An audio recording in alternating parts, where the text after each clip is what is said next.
What is good? I mean, what is really good, my people? It is UK, Trottler brother, dr.blick, the darkest man around. And today, guys, I'll be talking about Jump Force. It's been a while since I've actually recorded a video. Lord, oh Lord, have freaking mercy. But in today's video, I'm here with MrNinjaStar, so say hello to the people, bruh. Hello to the people. I'm happy to be making my return on Dr. Blick's channel. I feel like it's been forever since we last recorded a video, but here we are talking about this upcoming anime game. I'm really excited for it. Yo, it actually does feel like it's been forever. In general, it's been a while since I've actually recorded a video, but it's also good to get back into the groove of things, get back into the swing of things in terms of making videos, in terms of putting content out there. But in today's video, we are going to be talking about Jump Force and the story mode.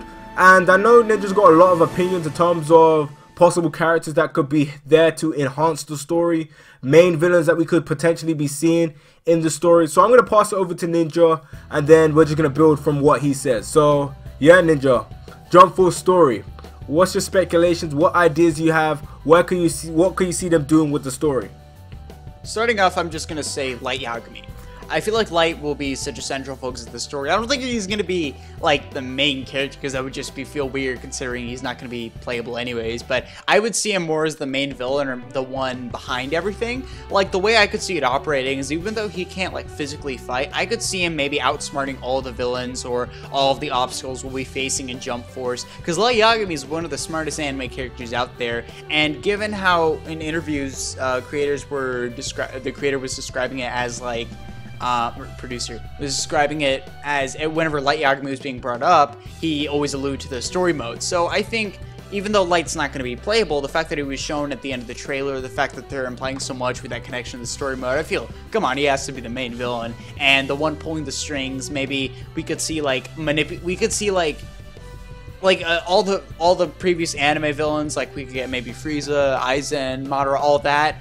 Maybe this whole time they're being manipulated by Light or something like that, or maybe just that's how the story is going to progress. And I would like that maybe for the final battle just to be I don't know, like a final villain to kind of bodyguard Light, and then all like the three characters that we know, like Goku, Luffy, and Naruto, take it down. I feel that's how it's going to go, mainly involving Light Yagami.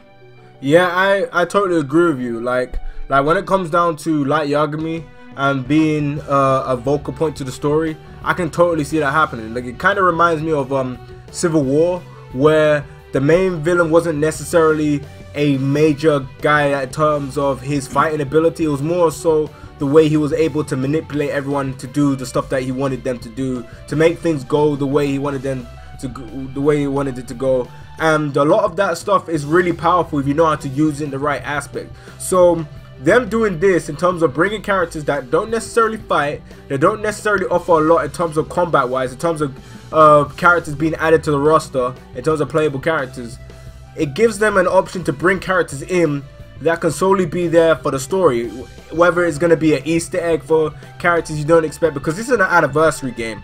So they can bring characters, make them have that cameo appearance in the story, and then that's it. They can bring a lot of different characters in there that can actually help enhance the story. Another thing I would like to say, when it comes down to the story mode, I feel that the three main people that are repping for the good side is Goku, Naruto, and Luffy. Obviously there's going to be other characters that are going to be playable, that are going to have a key role, but I feel like them three are the main ones, while you got the other people at the back that are going to be characters that you're going to use in the story. But I don't feel like they're going to be as deep or as developed in the story as those three characters I named.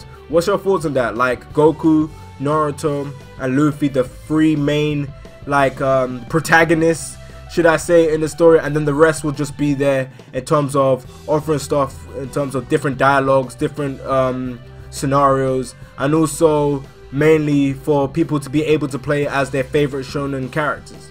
What's your thoughts on that, Ninja?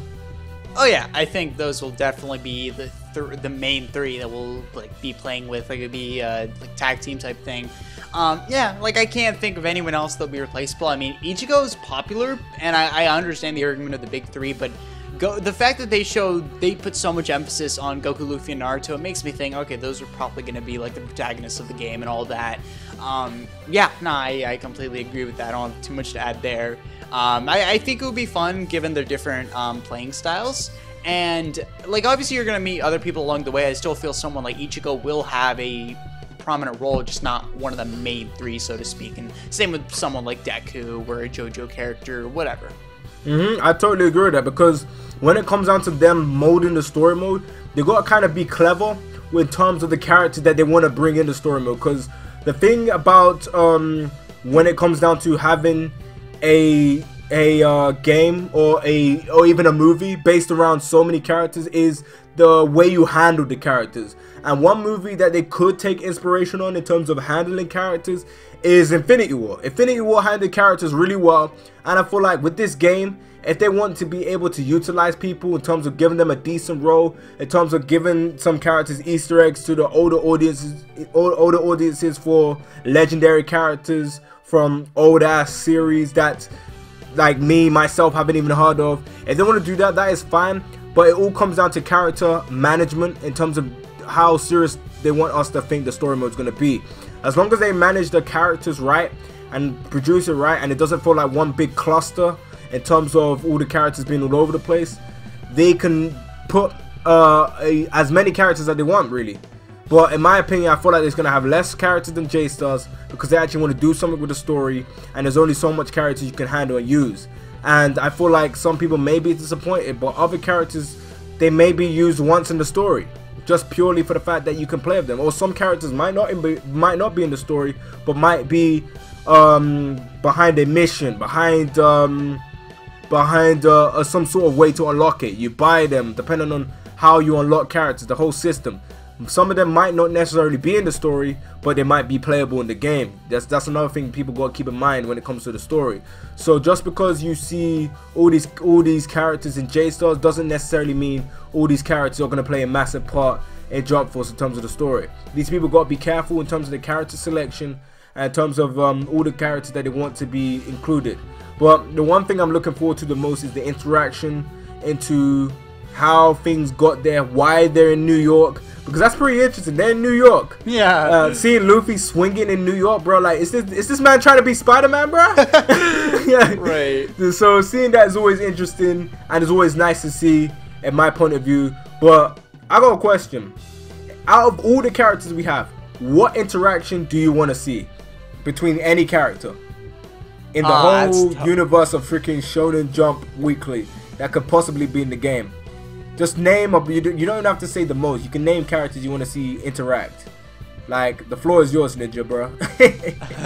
I would like an interaction, maybe as like towards the end. I don't know if they would go this route, but just to see someone like Light Yagami put up with Luffy's shenanigans, even though Light's probably going to be the villain, I think that would be absolutely hysterical, because you wouldn't, you know how Light is with people that are like less smart than him. So I think that would be hilarious to see, or just like just the main three in general, Luffy, Goku, and Naruto, or maybe someone like Yusuke just putting up with someone like Luffy or whatever. Just a lot of these more intelligent, mature shonen characters just putting up with the main three shenanigans or what. I think I would be a big fan of that.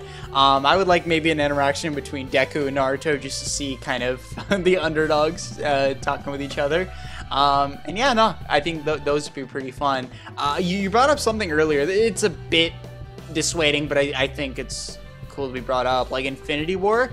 In regards to that, like, I think I would like to see, because I remember in Infinity War, no one was really on the same screen at once. It was like, or like, not everyone was on the same screen at once. It's always like, there was Captain America's team, there was Iron Man's team, there was Thor's team. I wonder if for Jump Force they would like split it up. Like, for instance, you get Luffy's team, where it'd be like Luffy and a few other shonen characters. Then on like a different island or different world, who knows, or city, it would be like Goku's team and then Naruto's team somewhere else. I would like that. It would be like switching back and forth between missions. And then maybe for the end-all be-all, like final boss, the three of them would come together. And I think that would be a cool way to progress things. Like, really show the most out of each world and see those character interactions. Yeah, I totally agree with that. Like, when it comes to like the different teams that you were saying, it makes like Infinity War, one of the main reasons why they did that, it's because it's easy to handle characters if they're not in the same location or the same place at the same time.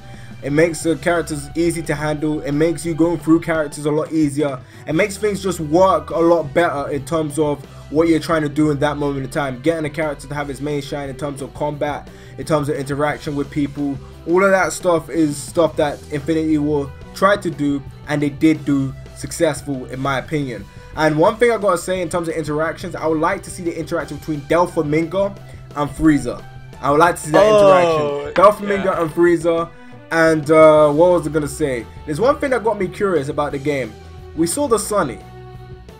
And one of my major questions is, where are the rest of the Straw Hats? Are they gonna be in the story mode? That's why I'm wondering, because it's rare for you to have the Sunny in a story-driven game and potentially only have Zoro and Luffy. Those are the two strangest characters to be on the Sunny.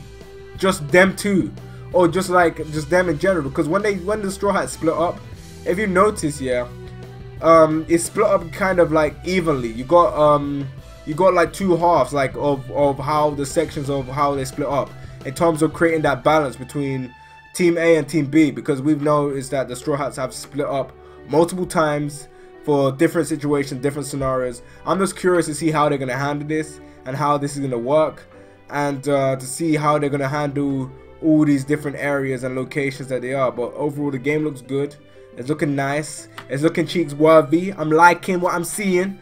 But anyways, Ninja, you got anything else to add to this, or can I wrap up the video? Nah, I think we can wrap up the video. Okay, so guys, make sure you check out NinjaStar's channel. Link to that will be in the description below. I highly recommend it. And also give your overall thoughts about this whole video in terms of what do you guys think of how the story mode could pan out? Do you care about the story mode? Are you just someone that just wants to go straight into online? Let me know all of that down in the comment section below. And yeah, let me just wrap up this video. So, please comment and subscribe. I know I say this all the time, but at the end of the day, I'm just saying. Please like, rate, and enjoy this video. And yeah, this UK Truck Brother will catch you in the next one. Bye guys. Peace.